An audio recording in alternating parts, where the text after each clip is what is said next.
Let me start with something that might catch you off guard. What if the lowest mortgage rate you'll see for the rest of this decade, well, it's already happened? Not next year, not after one more Bank of Canada cut, but quietly already. Right now, most Canadians are still waiting for their payments to drop, waiting for variable rates to finally feel lighter, waiting for that moment where the pressure eases. And honestly, that made sense. Inflation cooled, the Bank of Canada cut rates 4 times, the policy rate fell to 2.25%. So the story everywhere became simple. More cuts are coming. But then Canada's largest bank said something that changed everything. Royal Bank of Canada, the institution that prices more mortgages, loans, and bonds than anyone else in the country, told its investors something very different. They said the Bank of Canada is done cutting, not pausing, not waiting, done. And then they said something even more important. They said that the next move in the interest rate is not down, it's up. Not in 2026, but in 2027. That single sentence quietly flipped the entire mortgage strategy most Canadians are using right now. Because when RBC talks about rates, they're not guessing. They are positioning trillions of dollars in lending risk. They are telling the entire institution how to price money for years ahead. So when RBC says the next move is a hike, they are telling lenders and investors to prepare for a very different future than the one most Canadians are expecting. And here's the uncomfortable part. Most homeowners are still acting as if this is a falling rate world. They're floating on variable rates, they're choosing short mortgage terms, they're waiting to lock in. But RBC is telling the financial system to prepare for the next rising rate phase, which creates a dangerous gap between what people expect and what markets are already preparing for. And that raises critical question. What happens if the rate cut story is already over and the public just hasn't caught up yet? Because if that's the truth, then millions of Canadians are planning their financing around something that isn't coming. And to understand why, you have to look at what the Bank of Canada is really watching. So if RBC is right, the obvious question is, why would the Bank of Canada stop cutting now? The answer begins with something called the neutral rate. The neutral rate is a level where interest rates are no longer stimulating the economy and no longer slowing it either. It's the balance point. And RBC believes that 2.5% is sitting right at the bottom of that zone. That means the Bank of Canada no longer thinks rates are restrictive. From their perspective, the job is done. But that alone doesn't explain why hikes are back on the table. For that, you have to look at inflation. A lot of people think inflation is gone. Gas prices fell, some groceries prices cooled, used cars came down as well. But the kind of inflation the Bank of Canada cares about didn't disappear. Wages are still rising, rents are still rising, insurance, services, and housing costs are still rising as well. And the Bank of Canada expects that underlying inflation will stay above 2% through 2026. Now that's a big deal, because when inflation gets embedded in wages and rent, that doesn't quietly fade away.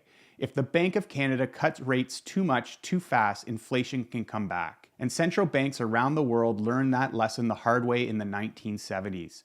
So they would rather keep rates slightly higher for longer than risk losing control again. Now let's look at jobs. Unemployment in Canada rose to 6.8%.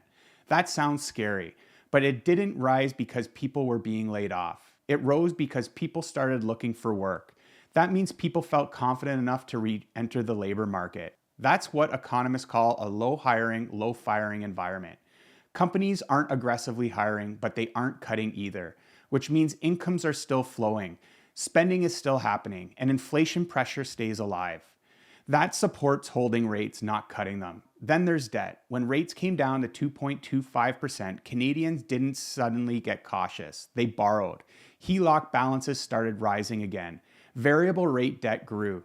Investors leaned back into leverage. And the Bank of Canada sees the danger in that. Because if they cut more, housing demand comes roaring back. Prices rise, speculation returns, and inflation sneaks back through real estate. So the central bank is trapped. Cut too much and you restart the problem. Hold steady and the system cools slowly. That's why RBC believes the next move is more likely a hike than a cut. And the bond market already reflects that. That's why fixed rate mortgages didn't fall very much even after the Bank of Canada cut.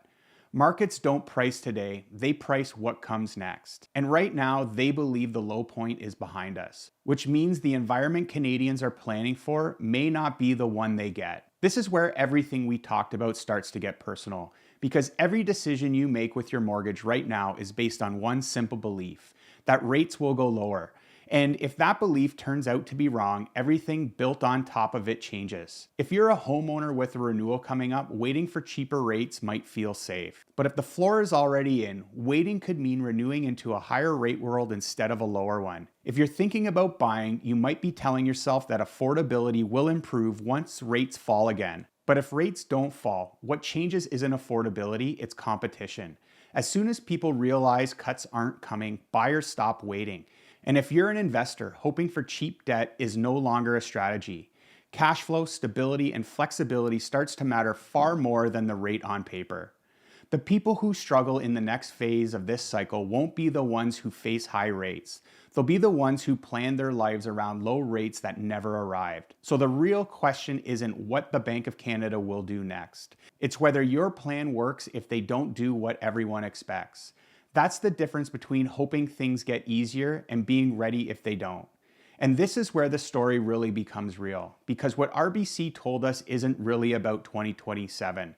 It's about what happens before that. Millions of Canadians are coming up for renewal in the next 12 to 24 months, and most of them are still assuming rates will be lower by the time that they have to lock in. But if the floor is already in, that assumption becomes dangerous. That's why the next video that you should watch is my deep dive into the renewal crisis. In that video, I break down what happens when people roll off low rate mortgages into new rate world, and why so many households are quietly being set up for payment shock. It picks up exactly where this story leaves off. I'll put it right here so that you can keep going.